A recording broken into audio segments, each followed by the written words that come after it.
Hello dear student, welcome. तो process stock account में एक अच्छा खासा सम सॉल्व कर रहे हो। ओके, चलो start, not wasting our time.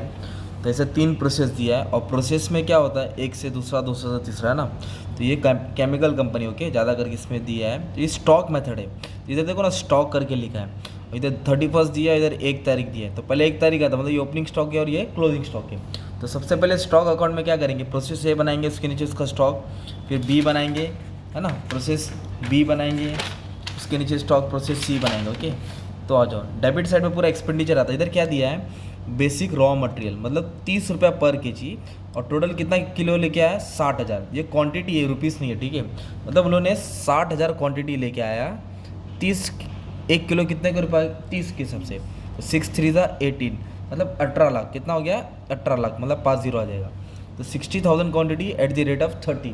तो कितना मटेरियल इंट्रोड्यूस किया, 60,000। क्या अमाउंट है, 18 लाख। फिर इधर दिया प्रोसेस मटेरियल, अलग से मटेरियल के ऊपर अमाउंट स्पेंड हुआ तो डेबिट में आएगा, एक्सपेंडिचर है। इधर ही मैंने पहले लिख दिया प्रोसेस मटेरियल। ओके, फिर उसके बाद बोल रहा है डायरेक्ट लेबर, मतलब प्रोसेस में लेबर का भी एक्सपेंडिचर हुआ, वो भी डेबिट में आ जाएगा, ठीक है। फिर इधर बोला मशीन एक्सपेंस, मशीन रिलेटेड खर्चा हुआ 80% लेने का, किसका, डायरेक्ट लेबर का। तो डायरेक्ट लेबर कितना, 2 लाख है, तो 2 लाख का 80% लेंगे तो 1,60,000 आ जाएगा, ठीक है। 2 लाख का कितना परसेंट लेने का, 80%, तो 1,60,000 आ गया। तो ये एक्सपेंडिचर को डेबिट करेंगे। और एक एक्सपेंडिचर और एक दिया है, अदर फैक्ट्री ओवरहेड। तो जो भी ओवरहेड होता है, एक्सपेंडिचर होता है, उसको डेबिट में हमने क्या कर दिया, पोस्ट कर दिया, ठीक है, पूरा एक्सपेंडिचर लिख देने का। फिर इसके बाद बोला नॉर्मल लॉस। नॉर्मल लॉस का मतलब होता है वेस्टेज। क्या होता है, वेस्टेज। एक तरफ से समझ लो कि यूनिट्स जा रहा है, तो लाया 60,000, जिसमें से 20% नॉर्मल लॉस हुआ है। तो 60,000 के ऊपर 20% निकालना है, 60,000 के ऊपर 20%। तो 60,000 में 20% निकालेंगे तो 12,000 आ जाएगा। कितना आ जाएगा, 12,000। तो कितना आ जाएगा, 12,000। ओके, तो ये 12,000 यूनिट्स क्या हुआ, लॉस हुआ है। तो नॉर्मल लॉस के लिए हमेशा स्क्रैप वैल्यू लेने का। क्या लेने का, स्क्रैप वैल्यू।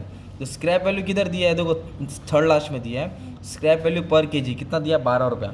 12 रुपये के हिसाब से वैल्यू क्या हो गया, नॉर्मल लॉस वेस्ट हो गया। तो 12 144, तो 144 मतलब 1,44,000 अमाउंट हमने क्रेडिट में लिख दिया। तो नॉर्मल लॉस किस पे निकालने का, 60,000 पे निकालने का।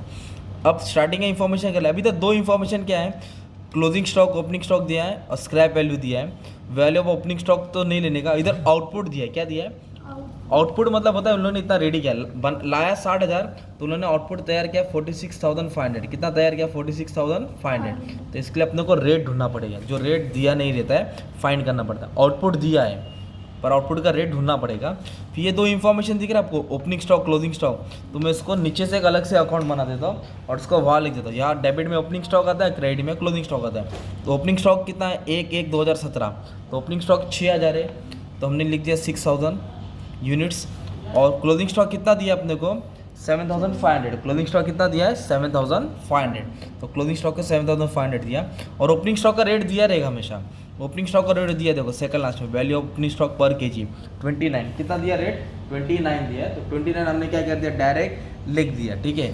तो 29 कितना आ गया, इधर लिख दिया। ओके, ओपनिंग स्टॉक का रेट दिया। अभी इन दोनों को मल्टीप्लाई कर देंगे तो अपने को क्या मिलेगा, ओपनिंग स्टॉक का अमाउंट मिल जाएगा 1,74,000। 1,74,000। अभी मेन आपको सीखना क्या है मालूम है, सीखना क्या है कि जो 60,000 लाया इनपुट, जिसमें तो 46,500 तैयार किया, तो उसका रेट नहीं है। तो रेट को अपने को क्या करना पड़ेगा, ढूंढना पड़ेगा। तो रेट के लिए क्या करेंगे, रेट को कैसे सॉल्व करेंगे, debit amount minus credit amount. तो ये पूरे डेबिट अमाउंट को ऐड करेंगे, 18, 2, 20, 22, है ना। तो सबको ऐड कर लेंगे तो 25,44,000 हो जाएगा। ये कौन सा अमाउंट हो गया, डेबिट अमाउंट। कौन सा हो गया, और माइनस क्रेडिट। क्रेडिट में कितना, 1,44,000। क्रेडिट में कितना, 1,44,000। तो क्या कैसे याद करने का, debit amount minus credit amount, और नीचे यूनिट्स को माइनस करेंगे। तो ये डेबिट में कितना है, 60,000 यूनिट से, और क्रेडिट में कितना है, 12,000। ये नहीं लेना है ना, 12,000 माइनस करेंगे। तो इसको इसको माइनस करना है, इसको इसको माइनस करना है, फिर बाद में डिवाइड करेंगे, तुमको रेट 50 मिल जाएगा। कितना मिलेगा, वो 50 रेट तुमको आउटपुट को देना है। किसको देना है रेट, आउटपुट को। तो 46,500 को 50 से मल्टीप्लाई कर देंगे तो आपको मिलेगा 23,25,000। तो ये रेट नहीं था, तो रेट हमने सर्च करके लेके आए। तो आउटपुट के लिए ये वाला रेट लिखना पड़ता है। फिर यूनिट्स को बैलेंस करेंगे, या तो डेबिट ज़्यादा रहेगा या तो क्रेडिट। कभी भी आउटपुट दिया रहेगा ना तो एबनॉर्मल लॉस और गेन आएगा। अगर ये नहीं दिया रहता तो इसको बैलेंस करके आउटपुट आता था ना। तो अब ये 60 है और ये कम है, ये कितना है 46 और 56 58, मतलब क्या हो गया, डेबिट ज़्यादा हो गया। क्या ज़्यादा हो गया, डेबिट। तो 60,000 को दोनों तरफ लिखने का, 60,000 को दोनों तरफ लिखने का, 60,000 में दोनों माइनस किया ना तो 1500 का गैप आया, 1500 कम हुआ, तो डेबिट ज़्यादा हो गया। तो डेबिट ज़्यादा हो गया, इसको बोलेंगे एबनॉर्मल लॉस। क्या बोलेंगे, और अलग से नुकसान हो गया, जो कंट्रोलेबल है पर इन लोगों ने कंट्रोल नहीं किया। ओके, तो इसके लिए भी रेट क्या लेने का, 50 रेट लेने का। अपना वो लॉस के लिए भी हमेशा रेट क्या आएगा, 50 आएगा, जो हमने सर्च किया वो आएगा, राइट।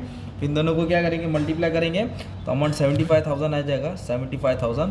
तो ये अमाउंट और ये अमाउंट तुम्हारा टैली हो जाएगा। ओके, फिर नीचे से हमने सेपरेटली स्टॉक अकाउंट बनाया, तो ये आउटपुट है ना उसको कैरी फॉरवर्ड करना है। ये आउटपुट कैरी डाउन है, तो इधर क्या कर देंगे, ब्रॉट डाउन। तो इधर लिख देंगे टू आउटपुट ब्रॉट डाउन। तो कितना आउटपुट था, 46,500। क्या रेट था, 50, और 23,25,000। अब इसको अपने को बैलेंस करेंगे, तो बैलेंस करेंगे ना तो अपने को जो आउटपुट मिलेगा वो प्रोसेस बी में ट्रांसफ़र होगा।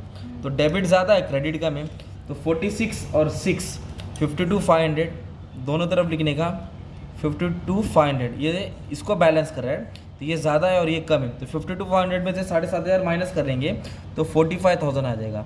तो इसको क्या करेंगे, आउटपुट ट्रांसफ़र करके लिखेंगे। क्या करके लिखेंगे, आउटपुट ट्रांसफ़र। किधर ट्रांसफ़र करेंगे, प्रोसेस बी में। तो ये 45,000 आ गया, राइट। और ओपनिंग स्टॉक का रेट तो क्वेश्चन में दिया था आपको ना यार, ओपनिंग स्टॉक का रेट दिया था 29, और ओपनिंग स्टॉक 6,000 था। 6,000 को 29 से मल्टीप्लाई किया तो ये अमाउंट आ गया। पर क्लोजिंग स्टॉक के लिए रेट कहाँ से आएगा, जो हमने फाइंड किया नहीं, वाला रेट लिखने का 50। तो 7,500 को 50 से मल्टीप्लाई करेंगे, 3,75,000। 3 लाख आउटपुट ट्रांसफर के लिए रेट नहीं लेने का, उसको बैलेंस करना है। आपको क्या करना है, ये अमाउंट से ये अमाउंट माइनस करना है, ये दोनों को ऐड करेंगे और ये क्या कर देंगे, माइनस। तो 23 और एक 174, तो ये हो गया 24,99,000। 24,99,000 दोनों तरफ लिखेंगे, 24,99,000। इसमें से ये 3,75,000 क्या कर देंगे, माइनस। ये टोटल से टोटल क्या किया, माइनस। तो 21,24,000 मिलेगा।